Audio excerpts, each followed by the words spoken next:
नमस्कार मंडळी.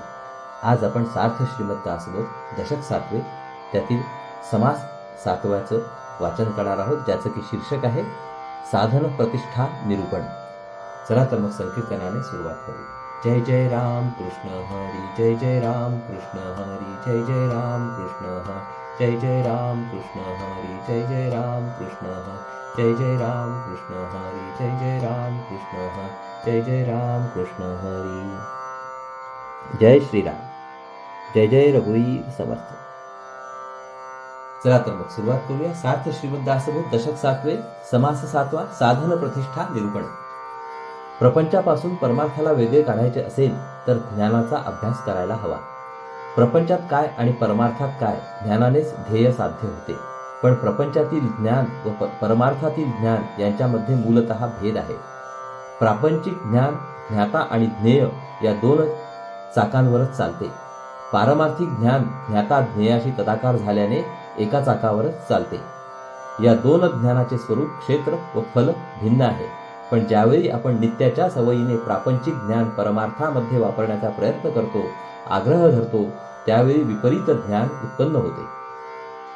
उदाहरणार्थ, आत्मज्ञानी पुरुषांनी ब्रह्मवस्तू आपले मूळ स्वरूप आहे असे निसंशयपणे सांगितले.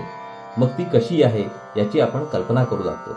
शब्द, स्पर्श, रूप, रस व गंध आणि नाना प्रकारच्या कल्पना मिळून आपले अनुभव विश्व बनते. नामरूपांनी भरलेल्या दृश्य विश्वाचे ज्ञान होण्यास ते सगळे उपयोगी पडते. परंतु स्थलकालातील निर्गुण, अदृश्य, निर्विकल्प, अव्यक्त, अचिंत्य, असंग आणि अनंत असणारी ब्रह्मवस्तू इंद्रियांनी व कल्पनांनी आकलन होत नाही. मीपणाच्या पार्श्वभूमीवर जिवंत राहणारे प्रापंचिक ज्ञान वृत्तीमय असते, द्वैताने भरलेले असते. त्याने ब्रह्म कसे हस्तगत होईल? ब्रह्मामध्ये वृत्तीला शिरकाव नाही, मीपणाला वाव नाही, कल्पनेला स्थान नाही. सगळी घाण करणारा मीपणा नाहीसा करून, विवेकाने दृश्य बाजू सारून, कल्पनेचा खेळ थांबवून आपण स्वतः ब्रह्म होऊनच ब्रह्मज्ञान प्राप्त करून घ्यावे. हरिओम. चला तर मग आता ओवी वाचनास सुरुवात करूया. सार्थ श्रीमद दासबोध दशक 7 समास 7वा. श्रीराम. जय जय रघुवीर समर्थ. वस्तूसी जरी कल्पावे तरी ते निर्विकल्प स्वभावे, तेथे कल्पनेच्या नावे शून्याकार. सध्याचे आपले दृश्य विश्वाचे ज्ञान आहेपणाचे आहे. वस्तू अशी आहे आणि तशी आहे असे ज्ञान सांगते. परंतु ब्रह्म वस्तू अतिंद्रिय असल्याने तिचे वर्णन नाहीपणानेच करावे लागते. सध्याचे आपले मन कल्पना करीत राहते. दृश्य विश्व कल्पनेची मर्यादा आहे. पण ही कल्पना ब्रह्मवस्तूला आकलन करू शकत नाही. कल्पना तिच्यापर्यंत पोहोचू शकत नाही. कल्पना तिथे शून्यवत होते, लटकी पडते, कारण ब्रह्म स्वभावतःच निर्विकल्प आहे. तथापि कल्पू जाता नये कल्पनेच्या हाता, ओळखी ठाई न पडे चित्ता भ्रंश पडे. वस्तुस्थिती अशी आहे तरी देखील जर आपण ब्रह्माची कल्पना करू लागलो तर ते कल्पनेच्या आवाक्यात येत नाही. मनाला त्याची बरोबर ओळखण होत नाही. उलट मनाचा गोंधळ मात्र होतो. काही दृष्टी सची न दिसे, मनास तेही न भासे, न भासे न दिसे कैसे ओळखावे. ब्रह्म काही दृष्टीला दिसत नाही, ते मनाला काही भासमान होत नाही. मग इंद्रियांना जे दिसत नाही व मनाला जे भासत नाही ते जाणायचे कसे असा प्रश्न पडतो. पाहो जाता निराकार, मनासी पडे शून्याकार, कल्पू जाता अंधकार धरला वाटे. मनाला आकार पाहण्याची सवय आहे, ब्रह्माला तर आकार नाही. म्हणून ब्रह्म पाहायला निघालेले मन शून्याकार होऊन जाते. त्याचप्रमाणे कल्पनेने ब्रह्म पाहायला गेले तर कल्पनाच लटकी पडते व सगळा अज्ञानाचा अंधार अनुभवास येतो. कल्पू जाता वाटे काळे, ब्रह्म काळे ना पिवळे, आरक्त निळे ना धवळे वर्णरहित. म्हणून ब्रह्म काळे आहे असे कल्पनेस वाटते, पण ब्रह्माला रंगच नाही. ते काळे नाही, पिवळे नाही, लाल नाही, निळे नाही किंवा पांढरे नाही. जया वर्ण व्यक्ती नसे, भासाहून अनादिसे, रूपची नाही कैसे ओळखावे. येथे अडचण अशी येते की जर ब्रह्माला अमुक एक स्पष्ट रंग नाही, ज्याला अमुक एक रूप नाही व जे भासाहून निराळेच आहे, त्याचे ज्ञान मिळवायचे कसे? न दिसता ओळखण किती धरावी आपण, हे तो श्रमासीच कारण होतसे. ब्रह्म तर दिसत नाही, अशा अदृश्याची ओळख मनामध्ये फार काळ टिकत नाही. तसे करण्याने उगीच श्रम मात्र होतात. जो निर्गुण गुणातीत, जो अदृश्य अव्यक्त, जो अचिंत्य चिंतनातीत परमपुरुष, जो तो परमपुरुष निर्गुण व गुणातीत आहे, अदृश्य व अव्यक्त आहे, अचिंत्य व चिंतनाच्या पलीकडे आहे. अचिंत्याव्यक्त रूपाय निर्गुणाय गुणात्मने समस्त जगदाधार मूर्तये ब्रह्मणे नमः. हा इथे श्लोक आलेला आहे. याचा अर्थ आहे अचिंत्य अव्यक्त रूप निर्गुण गुणात्मा सगळ्या जगताचा आधार अशा ब्रह्ममूर्तीला मी नमस्कार करतो. हरि ओम. अचिंत्यतेची चिंतावे, अव्यक्तास आठवावे, निर्गुणास ओळखावे कोणे परी. जे अचिंत्यच आहे त्याचे चिंतन कसे करावे, जे अव्यक्तच आहे त्याचे स्मरण कसे करावे, जे निर्गुण आहे ते कसे ओळखावे बरे. जे दृष्टीसची न पडे, जे मनासही ना तुडे, तया कैसे पाहणे घडे निर्गुणासी. जे दृष्टीला पडत नाही, जे मनाला सापडत नाही, त्या निर्गुण ब्रह्माला कशा रीतीने पाहता येईल. असंगाचा संग धरणे, निरावलंबी वास करणे, निशब्दासी अनुवादणे कोणे परी. जे कशालाच चिकटलेले नाही त्याची संगती कशी धरायची, जेथे मुळी आधारच नाही तेथे वस्ती कशी करायची, आणि जेथे शब्द हार खाऊन मागे येतो त्याचे वर्णन कसे करायचे. अचिंत्यासी चिंतू जाता, निर्विकल्पासी कल्पिता, अद्वैताचे ध्यान करिता द्वैतची उठे. सध्यांच्या अवस्थेमध्ये अचिंत्य ब्रह्माचे चिंतन करू लागल्यास, निर्विकल्प ब्रह्माची कल्पना करू लागल्यास आणि अद्वैत ब्रह्माचे ध्यान करू लागल्यास ज्ञाता आणि ज्ञेय, ध्याता आणि ध्येय, मन आणि वस्तू असे द्वैतच जोर करते. आता ध्यानची सोडावे, अनुसंधान ते मोडावे, तरी मागुते पडावे महासंशयी. बरे, ध्यान करणे सोडून द्यावे म्हटले किंवा चिंतन बंद करावे म्हटले तर मनात पुन्हा अनेक मोठे संशय निर्माण होतात. आपण फसलो की काय, आतापर्यंत आपण केले ते वाया गेले की काय, ब्रह्मवस्तू आहे का नाहीच, असे अनेक संदेह मनाला अस्वस्थ करतात. द्वैताच्या भेणे अंतरी, वस्तून पाहिजे तरी, तेणे समाधाना उरी कदा असेचिना.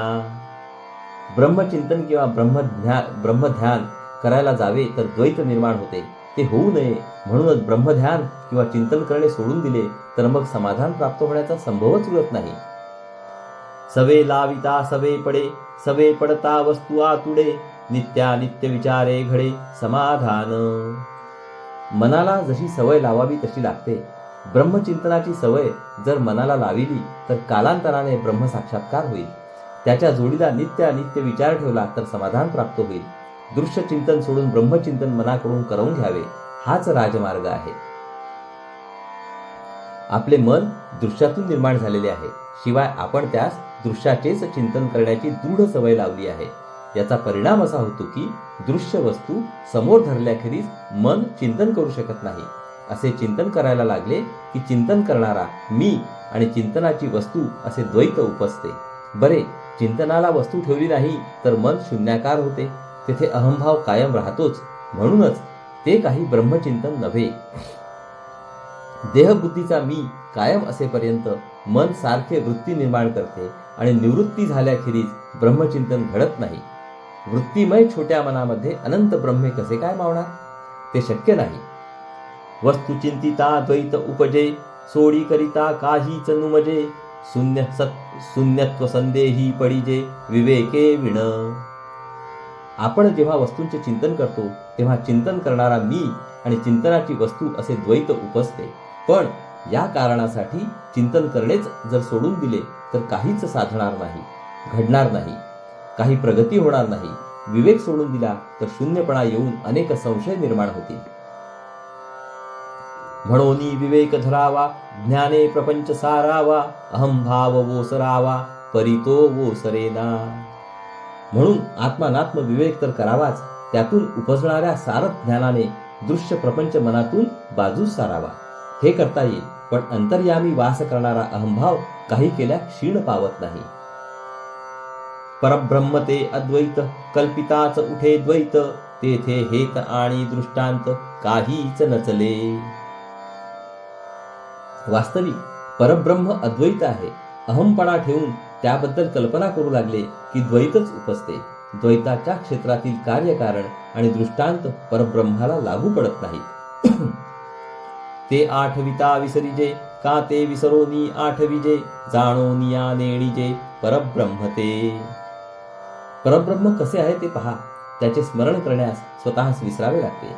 स्वतःचा विसर पडला तरच त्याचे स्मरण करता येते. त्याला जाणले तरी मी त्यास जाणले ही जाणीव नसते.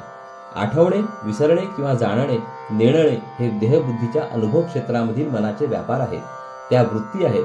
ब्रह्माचे ज्ञान होण्यास त्याच्याशी तदाकार व्हावे लागते. तदाकार झाल्यावर निवृत्ती असते. मन मनपणाने उरत नाही. आठवण करायला व जाणायला मी वेगळा राहत नाही. म्हणून ही विरोधाभासाची भाषा वापरून ब्रह्मानुभव समजून द्यावा लागतो.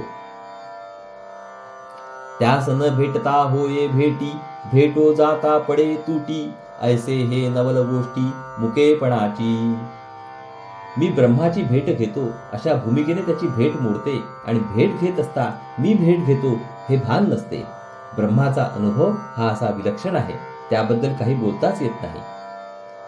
ते साधू जाता साधवेना, ना तरी सोडिता सुटेना, लागला संबंध तुटेना निरंतर.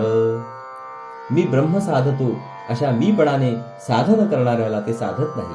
पण ते आत बाहेर व्यापून असल्याने त्यास सोडावे म्हटले तरी ते सुटत नाही. त्याचा व आपला निरंतरचा संबंध आहे. काही केल्या तो तुटणार नाही. ते असतची सदा असे, ना तरी पाहता दुरासे, न पाहता प्रकाशे जेथे तेथे. ब्रह्म निरंतर असतेच असते. ते नाही असे कधीच होत नाही. वेगळेपणाने त्यास बघायला गेले तर ते दुरावते.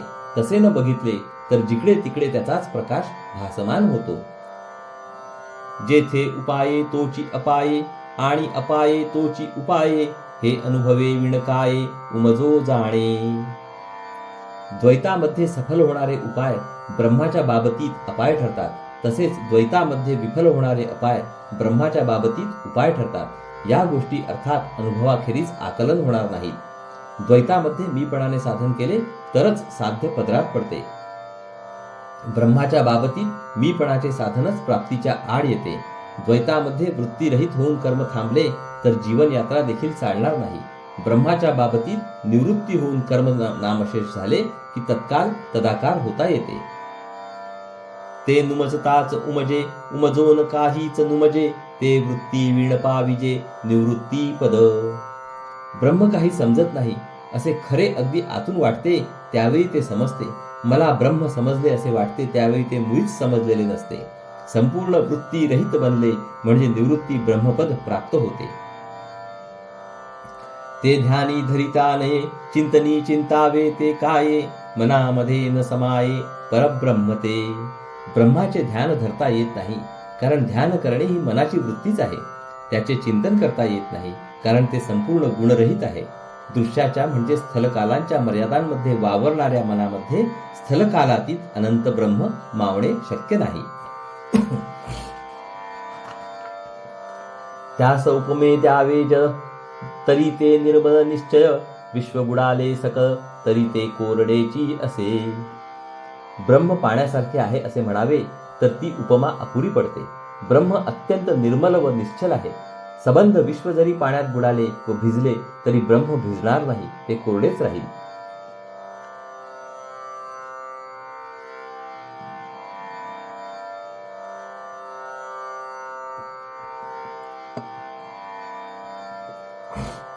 नभे प्रकाशा सारिखे अथवा नभे काळोखे, आता ते कासया सारिखे सांगावे हो. ब्रह्म प्रकाशासारखे नाही किंवा अंधारासारखे नाही. ब्रह्म अमक्यासारखे आहे असे मी सांगू तरी कसे. ऐसे ब्रह्म निरंजन कदा नभे दृश्यमान, लावावे ते अनुसंधान कोणे परी. येथे अडचण अशी उभी राहते की आपल्याला ज्याचा परिचय आहे त्या दृश्य विश्वातील कोणत्याही वस्तूसारखे ब्रह्म नाही. ते कधी दृश्याच्या पातळीवर येतच नाही. अशा ब्रह्माकडे लक्ष लावून त्याचे ध्यान किंवा चिंतन करायचे कसे. अनुसंधान लावू जाता काही नाही वाटे आता, तेणे मनाची या माथा संदेह वाजे. लक्ष लावून चिंतन करण्याचा प्रयत्न केला तर मनापुढे काहीच येत नाही. मग मात्र मनामध्ये ब्रह्माच्या अस्तित्वाबद्दल संशय येऊ लागतो. लटिकेची काये पहावे, कोठे जाऊन राहावे, अभाव घेतला जीवे सत्य स्वरूपाचा. मनात असे येते की जे मुळात नाहीच ते काय पाहायचे. ब्रह्म अमुक ठिकाणी आहे असे नसल्याने त्याला पाहण्यास कोठे जाऊन राहायचे. तात्पर्य आपले जे खरे स्वरूप आहे ते नाहीच असे जीवाला वाटू लागते. अशा रीतीने स्वस्वरूपाचा अभाव वाटू लागला तर आजपर्यंत चालत आलेली आत्मज्ञानाची थोर परंपरा व्यर्थ ठरेल असे सांगतात. अभावाची म्हणो सत्य, तरी वेदशास्त्र कैसे मिथ्य, आणि व्यासादिकांचे कृत्य वाउगे नव्हे. परब्रह्माला अस्तित्व नाहीच असे जर खरे असेल तर वेदशास्त्रांना खोटे म्हणावे लागेल, ते बरोबर नाही. तसेच व्यासादिकांसारख्या ब्रह्मज्ञानी पुरुषांचे कार्य व्यर्थ म्हणावे लागेल, तेही योग्य नाही. म्हणून मिथ्या म्हणता नये, बहुत ज्ञानाचे उपाये, बहुती निर्मिले ते काये, मिथ्या म्हणावे. आत्मज्ञान खोटे म्हणता येत नाही. ब्रह्मज्ञानी पुरुषांनी आजपर्यंत आत्मज्ञानाची अनेक साधने निर्माण केली, त्या सगळ्यांना खोटे म्हणण्याची पाळी येईल ते बरोबर नाही. आत्मज्ञान प्रतिपादन करणाऱ्या सर्वमान्य ग्रंथांची नावे आता श्री समर्थ सांगतात. अद्वैत ज्ञानाचा उपदेश, गुरुगीता तो महेश, सांगता होये पार्वतीश, पार्वती प्रती. गुरुगीतेमध्ये अद्वैत ज्ञानाचा उपदेश आहे. श्री शंकरांनी तो पार्वतीला सांगितला आहे. अवधूत गीता केली, गोरक्षीच निरोपिली, ते अवधूत गीता बोलिली, ज्ञान मार्ग. गोरक्षाला अवधूत गीता सांगितली. अवधूत गीतेमध्ये ज्ञानमार्ग आहे. विष्णू होऊन राजहंस, विधीस केला उपदेश, ते हंस गीता जगदीश, बोलिला स्वमुखे. विष्णूने राजहंसाचे रूप घेतले आणि ब्रह्मदेवाला उपदेश केला. ईश्वराने स्वमुखाने हा उपदेश केला, त्यास हंसगीता म्हणतात. ब्रह्मा नारदा उपदेशित, चतुश्लोकी भागवत, पुढे व्यासमुखे बहुत विस्तारले. ब्रह्मदेवाने नारदाला चतुश्लोकी भागवत सांगितले. व्यासांनी नंतर त्याचाच खूप विस्तार केला. वसिष्ठ सार वसिष्ठ ऋषी, सांगता झाला रघुनाथासी, कृष्ण सांगे अर्जुनासी, सप्तश्लोकी गीता. वसिष्ठांनी श्रीरामचंद्राला योग वसिष्ठ सांगितले. श्रीकृष्णांनी अर्जुनाला सप्तश्लोकी गीता सांगितली.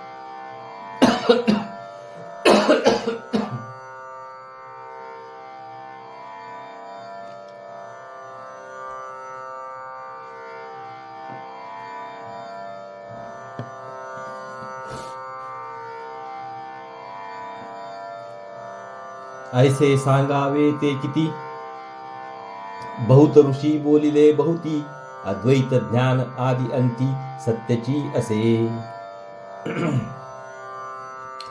अशा कितीतरी ग्रंथांची नावे सांगता येतील. पुष्कळ ऋषींनी पुष्कळ प्रकारांनी उपदेश केलेला आढळतो. अर्थात अद्वैत ज्ञान आरंभापासून शेवटपर्यंत सर्व स्वानुभवी पुरुषांनी खरे मानले आहे. म्हणून मिथ्या आत्मज्ञान, म्हणता पाविजे पतन, प्रज्ञे रहित जेतन, तयासी हे करेना. म्हणून आत्मज्ञान खरे नाही, खोटे आहे असे म्हणणे आपल्या अधःपाताचे ठरेल. बुद्धिहीन व विचारहीन माणसांना हे कळत नाही. खरी गोष्ट अशी आहे की स्वरूप साक्षात्कार इतर अनुभवांप्रमाणे शब्दांनी समजावून देता येत नाही. म्हणून सद्गुरूच्या तोंडून त्याच्याविषयी श्रवण करावे आणि ते घट्ट धरून साधना करावी. जेथे शेषाची प्रज्ञा मंदली, श्रुती समौन्य मुद्रा पडिली, जाणपणे नवचे बदली, स्वरूप स्थिती. आत्मसाक्षात्कार होऊन अनुभवास येणारी स्वरूप स्थिती इतकी सूक्ष्म आहे की तेथे शेषाची बुद्धी हार खाते. श्रुतींना मौनच धरावे लागते. मला ती समजली म्हणून कोणी तिचे वर्णन करूच शकत नाही.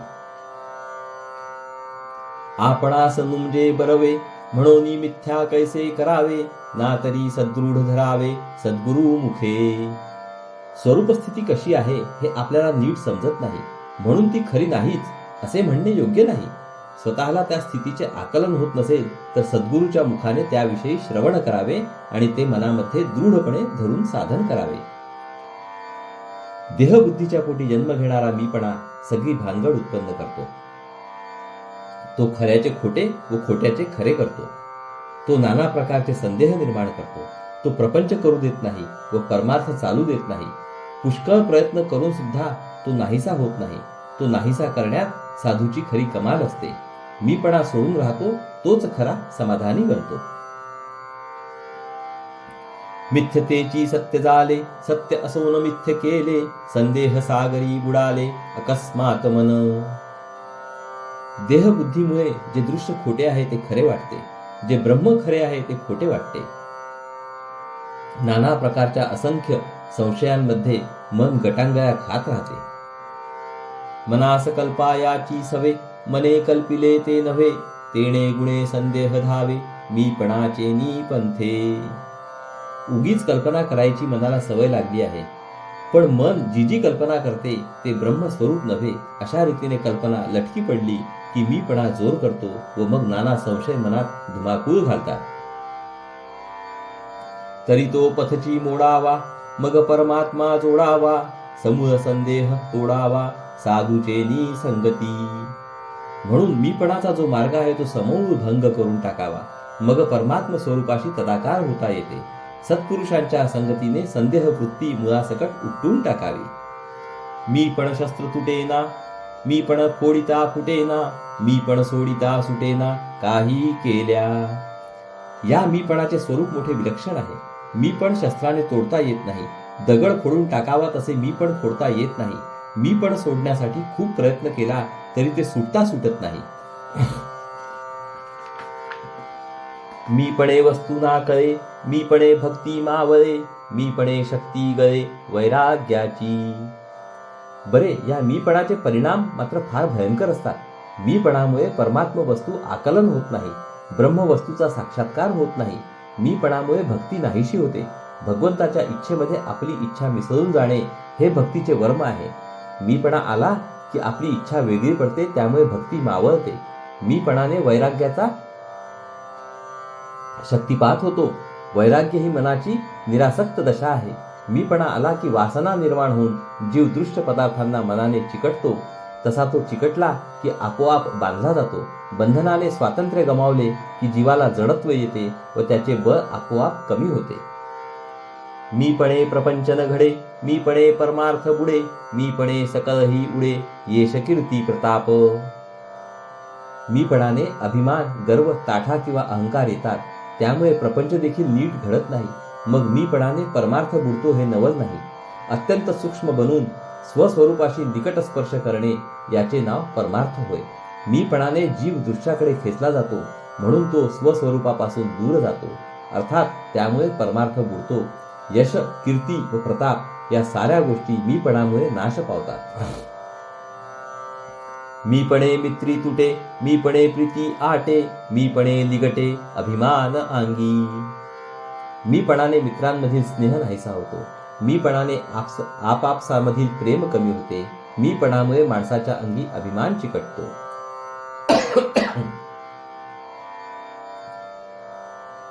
मीपणे विकल्प उठे, मीपणे कलह सुटे, मीपणे संमोह फुटे ऐक्यतेचा. मीपणामुळे मनामध्ये संशय निर्माण होतो. मीपणामुळे भांडण उत्पन्न होते, नव्हे भांडणाचा सुकाळ होतो. मीपणामुळे समूहातील परस्परांची ऐक्यता विध्वंस पावते व आपण एक आहोत हा भ्रम नाहीसा होतो. मीपण कोणासीच नसाहे, ते भगवंती कैसे निसाहे, म्हणून मीपण सांडून राहे, तोची समाधानी. अशा रीतीने जीवनाच्या कोणत्याही क्षेत्रामध्ये मीपणा कोणालाच सहन होत नाही. मग भगवंताला तरी तो कसा सहन होईल? म्हणून जो कोणी मीपणा नाहीसा करून जगतो तोच समाधानी बनतो. सगळ्या समस्यांचे मूळ मीपणामध्ये सापडते असे सर्व साक्षात्कारी संत आजपर्यंत सांगत आले. हे जर खरे तर सगळा परमार्थ आणि सगळी साधना मीपणाचा त्याग करण्यात साठवलेली आहे. म्हणून मीपणाचा त्याग कसा करावा या प्रश्नाचे उत्तर श्री समर्थ आता देतात. मीपण कैसे त्यागावे, ब्रह्म कैसे अनुभवावे, समाधान कैसे पावावे, कोणा प्रकारे. येथे प्रश्न निर्माण होतात ते असे: 1. मीपणाचा त्याग कसा करावा? 2. ब्रह्माचा अनुभव कसा घ्यावा?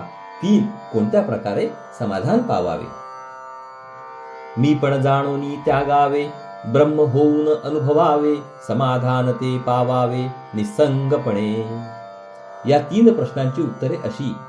प्रथम प्रश्नाचं उत्तर, मीपणाचा त्याग कसा करावा? त्याचं उत्तर आहे का, मीपणा नीट समजून त्याचा त्याग करावा. 2. ब्रह्माचा अनुभव कसा घ्यावा? हा प्रश्न नंबर 2. त्याचं उत्तर आहे, आपण ब्रह्माशी तदाकार व्हावे, अशा प्रकारे आपण स्वतः ब्रह्मस्वरूप होऊन ब्रह्माचा अनुभव घ्यावा. आता 3रा प्रश्न होता, कोणत्या प्रकाराने समाधान पावावे? तर 3ऱ्या प्रश्नाचं उत्तर आहे, माझेपणाने कोणत्याही दृश्य वस्तूमध्ये चिकटू नये.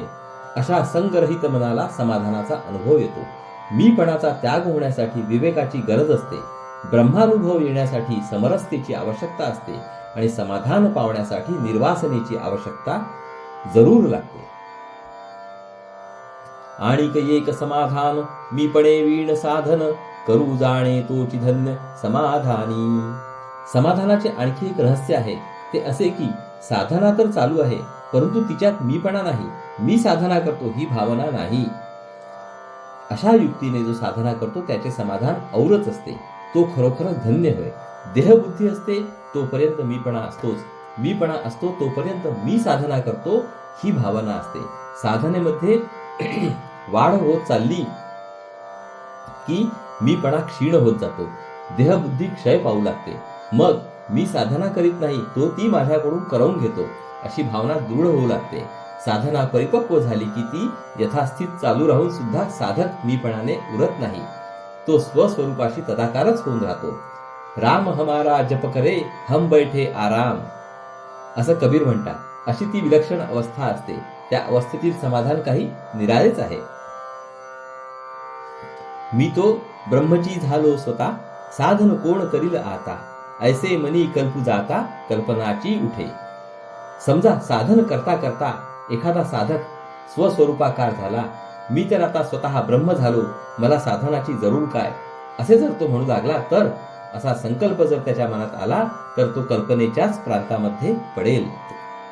ब्रह्मी कल्पना नसाहे तेची तेथे उभी राहे, तयेसी शोधून पाहे तोची साधू. वास्तविक ब्रह्मस्वरूपामध्ये कल्पनेला स्थान नाही. पण वर सांगितल्याप्रमाणे जर संकल्प होऊ लागला तर कल्पना तिथे येऊन पुढे उभी राहते. म्हणून तिचा शोध करून तिच्यावर लक्ष ठेवून जो तिला नाहीशी करतो तोच खरा साधू होय. मीपणा वाचून साधन करणारा तो असा असतो.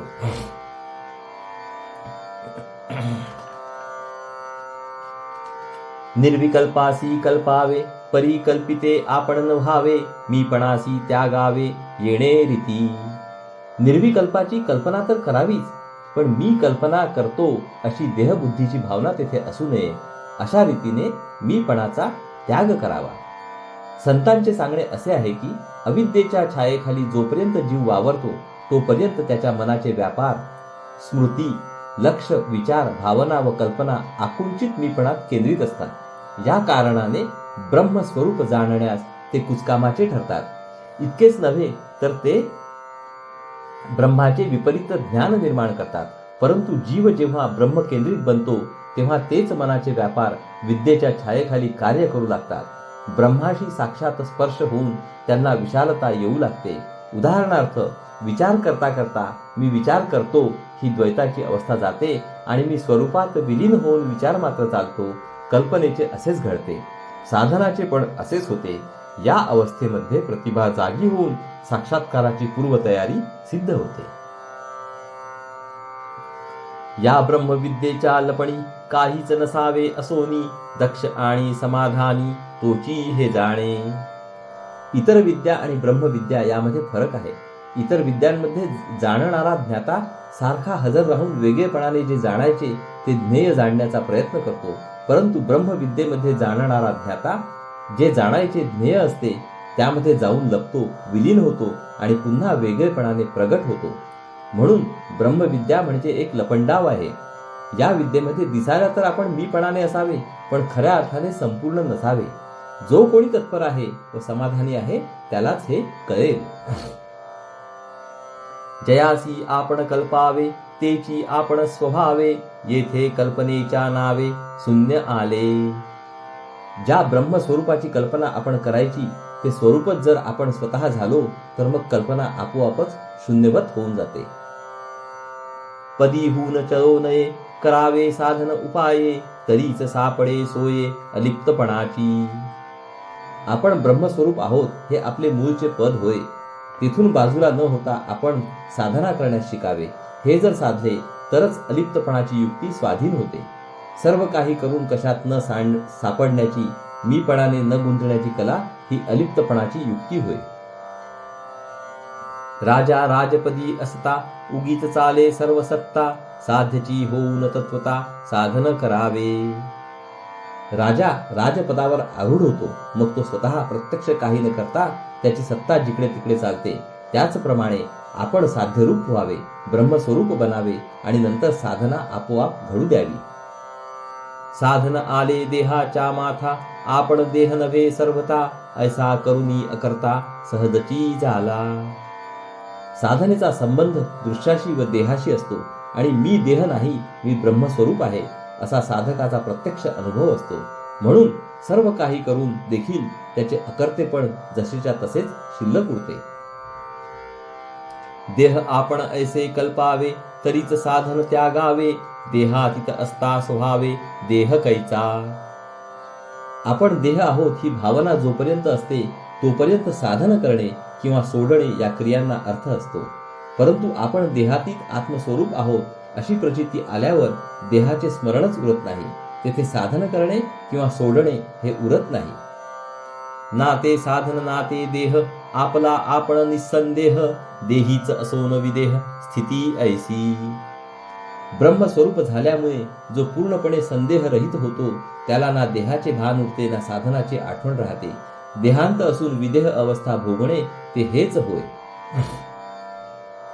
परमार्थामध्ये साधनीपणाला फारच महत्व आहे.